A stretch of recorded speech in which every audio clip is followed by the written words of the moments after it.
Hello dear student, welcome. तो अभी हम लोग नेक्स्ट टॉपिक डिस्कस कर रहे हैं EVA, economic value added. Okay, इसका मतलब होता है कि बिजनेस की वैल्यू कितनी बड़ी। तो इसको अलग अलग इंफॉर्मेशन दिया रहेगा।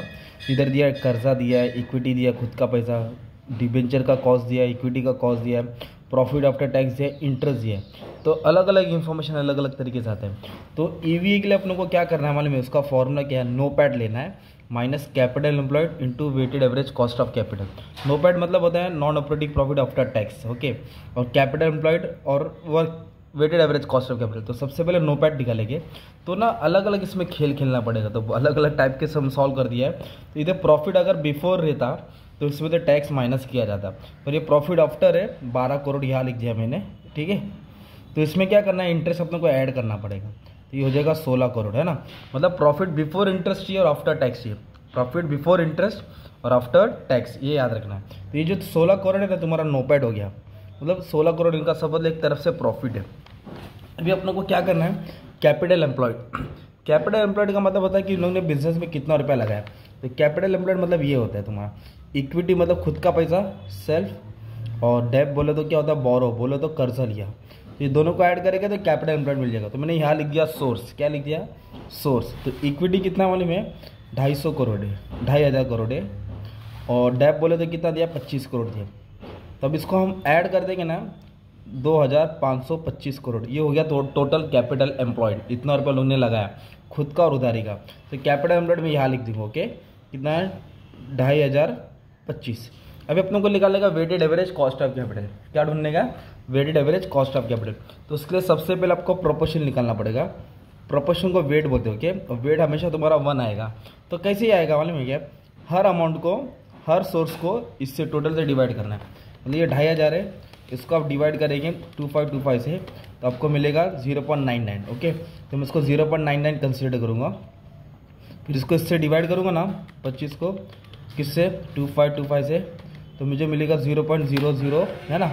तो इसको मैं 0.1 ले लूँगा। तो ये टोटल लेके कितना आंसर आ जाएगा मेरा? इतना आ जाएगा, 1 हो जाएगा। ओके, ये क्या हो जाएगा मेरा? 1।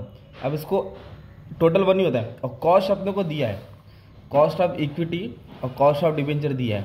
क्योंकि अब अपने को डिबेंचर को चेंज करने की ज़रूरत नहीं है, क्योंकि टैक्स नहीं दिया ना, टैक्स रेट नहीं दिया। क्योंकि टैक्स रेट दिया रहता है ना, तो आप लोग क्या करते हैं मालूम है? कॉस्ट ऑफ डिबेंचर निकालते हैं इंटरेस्ट रेट। इंटरेस्ट रेट कितना? 8% लिखते हैं, और टैक्स डालते 10% तो 0.50% तो 0.5। अभी नहीं है तो 0 लिखूंगा। तो इसके आंसर सॉल्व करके सेम ही आने वाला है। इसलिए कॉस्ट ऑफ डिबेंचर 8% है, और कॉस्ट ऑफ इक्विटी कितना? 15% है। नहीं दिया रहेगा तो ढूंढना पड़ता है। एक सम ऐसा है जिसमें आपको market return, risk free return दिया रहेगा। ये हार्ड वाला सम है, ये वाला जिसमें आप लोग को कॉस्ट ऑफ इक्विटी घुमा फिरा के सॉल्व करना है। ये भी सॉल्व कर दूंगा। अभी क्या करना है? सिंपली इसको इससे मल्टीप्लाई किया, मान लो ये आंसर है। इसको इससे मल्टीप्लाई किया तो मान लो ये आंसर है। इसको ऐड करेंगे ना आप लोग, तो आपको मिलेगा cost of weighted average cost of capital. इतना खर्चा है, ये कॉस्ट नहीं है, ये यहाँ लिखना है 14.93। ये कॉस्ट हो गया, मतलब जो इतना कैपिटल लगा ना उसका इतना खर्चा है। ये जो कैपिटल कंपनी ने एम्प्लॉय किया उसका इतना खर्चा है। तो इस पर इतना परसेंटेज मार लो, तो जो भी अमाउंट है परसेंटेज मार के। ओके, तो परसेंटेज मार के इतना आ रहा है, मान लो 376.98। तो अब इसको जब सॉल्व करेंगे तो आंसर माइनस में आ रहा है, 306 समथिंग आ रहा है। तो ये माइनस का मतलब होता है कंपनी लॉस है, मतलब कंपनी पे अच्छा इम्पैक्ट नहीं पड़ रहा है, क्योंकि कंपनी के पास खुद का पैसा ज़्यादा है ना, तो उसका कॉस्ट ज़्यादा है, डिबेंचर कम है। तो थोड़ा बैलेंस में रहता, ये पॉजिटिव रहता तो उसकी वैल्यू अच्छी ऐड होती।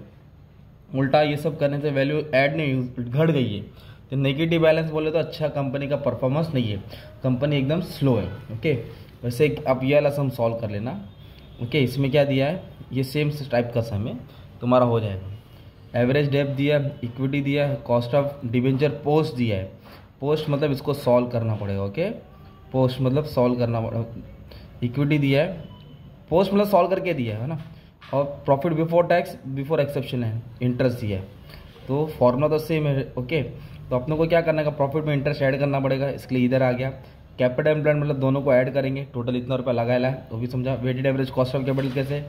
ये कॉस्ट ऑफ डिबेंचर सेम लिखा, कॉस्ट ऑफ इक्विटी भी सेम लिखा दिया है, मल्टीप्लाई करके ये वाला कॉस्ट इधर लिखेंगे, परसेंट मार्क इधर आएगा, ये भी आंसर नेगेटिव है। तो इस तरह तुमको सम सॉल्व करना है।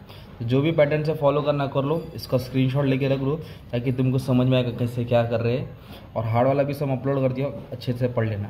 Thank you very much and all the best for exam.